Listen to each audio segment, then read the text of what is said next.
8 हो जाएगा। ध्यान रहे फिलिंग सोल्यूशन बेंजल्डिहाइड को ऑक्सीडाइज नहीं कर पाएगा, क्योंकि बेंजल्डिहाइड के लिए ये बहुत ही वीक ऑक्सीडाइजिंग एजेंट है। और साथ ही साथ अल्फा कीटो एसिड और अल्फा हाइड्रोक्सी एसिड भी ये ऑक्सीडाइज हो जाते हैं फिलिंग सोल्यूशन और टॉलरेंस एजेंट दोनों के साथ। ठीक है, इसके बाद एल्डिहाइड के ऑक्सीडेशन में कुछ सिलेक्टिव ऑक्सीडाइजिंग एजेंट है, जैसे oxidation with selenium oxide. Selenium oxide की अगर बात करें तो सेलेनियम ऑक्साइड ये it oxidise only alpha carbon. तो जैसे आपका कोई एल्डिहाइड यूं लिखा हुआ है CHO और सेलेनियम ऑक्साइड यूज करेंगे तो ये इस पार्ट को ऑक्सीडाइज करेगा कंपाउंड CH, ये पार्ट अनटच रहेगा। ये एक सिलेक्टिव ऑक्सीडाइजिंग एजेंट, इसका भी आप ध्यान रखें। फाइनली इसको भी ना छोड़ें। और उसके बाद है ऑक्सीडेशन विद पर एसिड, जिसको वेयर्स विनेगर ऑक्सीडेशन कहते हैं। वेयर्स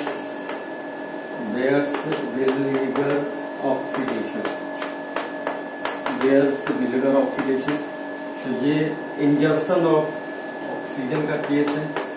इंजर्शन ऑफ ऑक्सीजन यानी अगर आपका ये कंपाउंड है और हम पर एसिड ले रहे हैं, पर एसिड वही एसिड जो हम पीछे छोड़ रहे हैं, CH3CO3H, तो यहाँ पे इंसर्ट हो जाएगा ऑक्सीजन, प्रोडक्ट होगा बेटा CH3C+O और OH, एसिड बन जाएगा।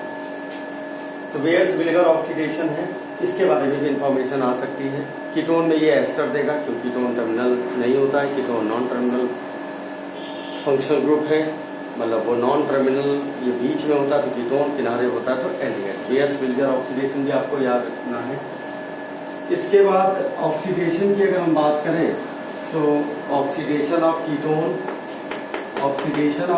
का मतलब है हमारा पॉप्स रूल यहाँ पे गवर्न होता है। पॉप्स रूल वैसे मैंने बताया था ऑक्सीडेशन कीटोन का बहुत ही डिफिकल्ट होता है, it's very difficult to oxidise ketone, क्योंकि टर्मिनल में फंसा हुआ ऑक्सीजन इसको फिर से ऑक्सीडाइज करना इज वेरी डिफिकल्ट टास्क।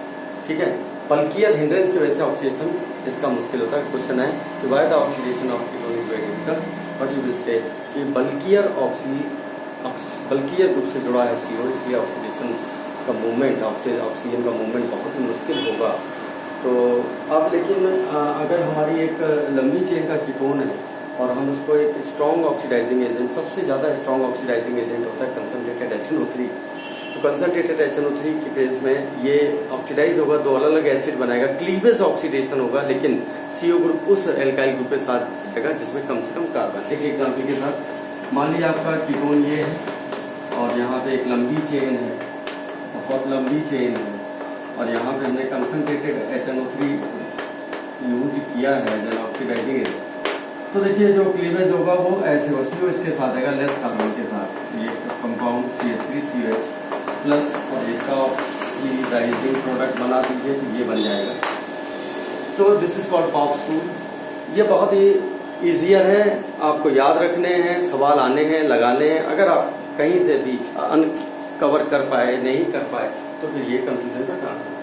ठीक है, ऑक्सीडेशन कीटोन में एक जो मेंबर है जिसमें मेथाइल ग्रुप होता है, इनको कहते हैं मेथाइल कीटोन, उनका ऑक्सीडेशन बहुत ही आसान है। और उस आसान क्यों आसान है? क्योंकि एक जबरदस्त टेस्ट रिएक्शन इन्वॉल्व, इसको कहते हैं आइडोफॉक टेस्ट। व्हाट यू राइट कि oxidation of methyl ketone is much easier. इसके थ्रू कौन सा? आइडोफॉर्म टेस्ट रिएक्शन, सबसे ज्यादा पूछे जाने वाला सवाल। ठीक, तो अब जैसे आप मेथाइल कीटोन ले रहे हो RC11OCH3, ये मेथाइल कीटोन ग्रुप है। आपने लिया NaOH कंसंट्रेटेड और I2, तो ये तो एसिड बनाएगा और पीले रंग का प्रेसिपिटेट CH3 यूज प्रेसिपिटेट हो जाएगा।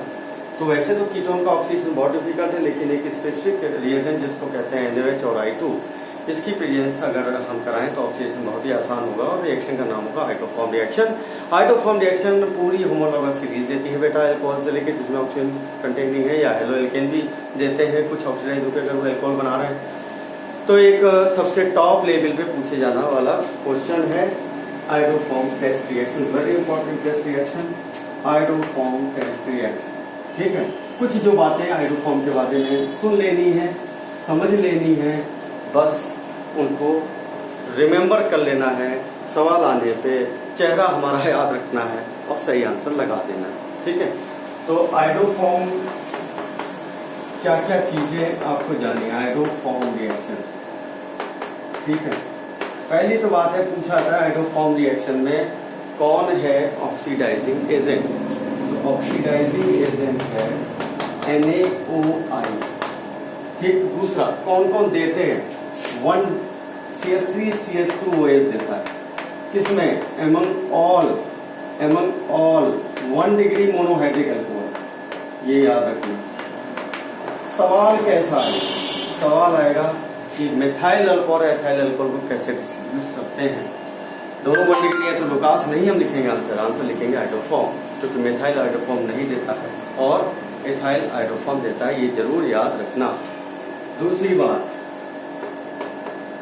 All 2 degree methyl group containing secondary alcohol containing 2 degree alcohol, always remember ये स्ट्रक्चर फेवर करेगा हाइड्रोफॉर्म ऑलवेज।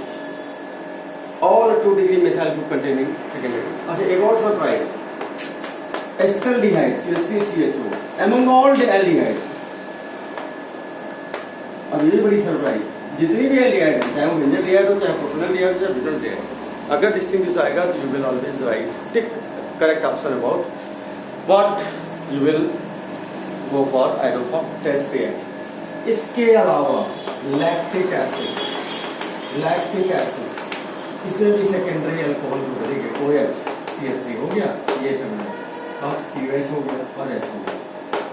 ग्लाइकोलिसिस का end product pyruvic acid, alpha keto, सारे देंगे मिथाइल कीटो, तो ये है आपका पायरुविक एसिड पॉजिटिव।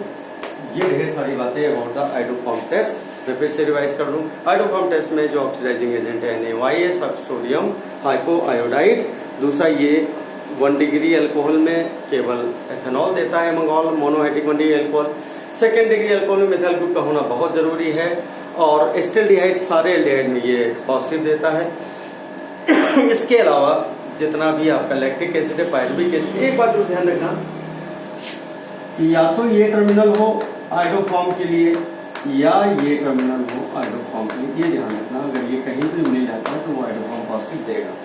कभी कभी हेलो एल्केन भी देते हैं जो ऑक्सीडाइज होकर सेकेंड डिग्री में कन्वर्ट होते हैं मिथाइल ग्रुप कंटेनिंग, और वो हाइड्रोफॉर्म देते हैं।